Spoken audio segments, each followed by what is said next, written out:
ಡಿಕೆಶಿ ಸರ್ಕಾರ ಅಧಿಕಾರಕ್ಕೆ ಬಂದ 2 ದಿನಗಳಲ್ಲಿ ಭಿನ್ನಮತ ಸ್ಫೋಟವಾಗಿದೆ. ಖಾತೆ ಹಂಚಿಕೆಯ ಕಿಚ್ಚು ಕೈಪಾಳ್ಯದಲ್ಲಿ ತಲ್ಲಣ ಮೂಡಿಸಿದೆ.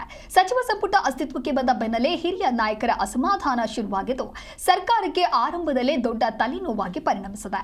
ಸಚಿವ ರಾಮಲಿಂಗಾರೆಡ್ಡಿ ಸಚಿವ ಸ್ಥಾನಕ್ಕೆ ದಿಢೀರ್ ರಾಜೀನಾಮೆಯನ್ನು ನೀಡುತ್ತಾರೆ. ಇತ್ತ ರಾಮಲಿಂಗಾರೆಡ್ಡಿ ರಾಜೀನಾಮೆ ಬೆನ್ನಲ್ಲೇ ಸಚಿವ ಕೆಎಚ್ ಮುನಿಯಪ್ಪ ಕೂಡ ಬಂಡಾಯದ ಬಾವುಟ ಹಾರಿಸಿದ್ದಾರೆ.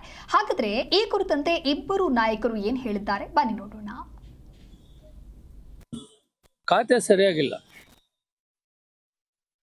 ಸೀನಿಯಾರಿಟಿ ಮೇಂಟೈನ್ ಆಗಿಲ್ಲ. ರಾಮಲಿಂಗಾರೆಡ್ಡಿ 8 ಸಾರಿ, ನಾನು 8 ಸಾರಿ ಗೆದ್ದಿದ್ದೆ. ಈ ರೀತಿ 8, 7, 5, 6 ಎಲ್ಲ ಗೆದ್ದಿದೆ.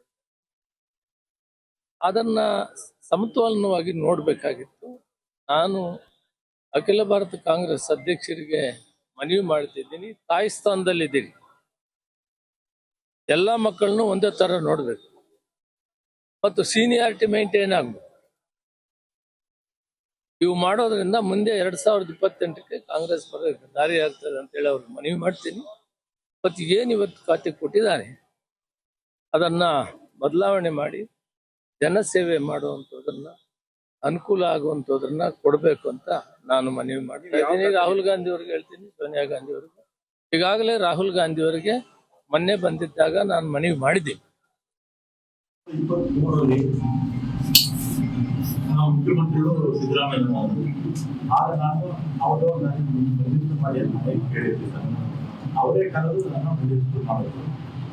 ಆಮೇಲೆ 20ನೇ ತಾರೀಕು ಬ್ರಹ್ಮರಚನೆ ಆಯಿತು. 23ನೇ ತಾರೀಕು ಸುರೇಶ್ ಮಂತ್ರಿಗಳಾಗಿದ್ದಾರೆ. ಅವರು ಫೋನ್ ಮಾಡಿ ಮುಖ್ಯಮಂತ್ರಿಗಳು ಮಾತಾಡಬೇಕಂತ ಬಂದು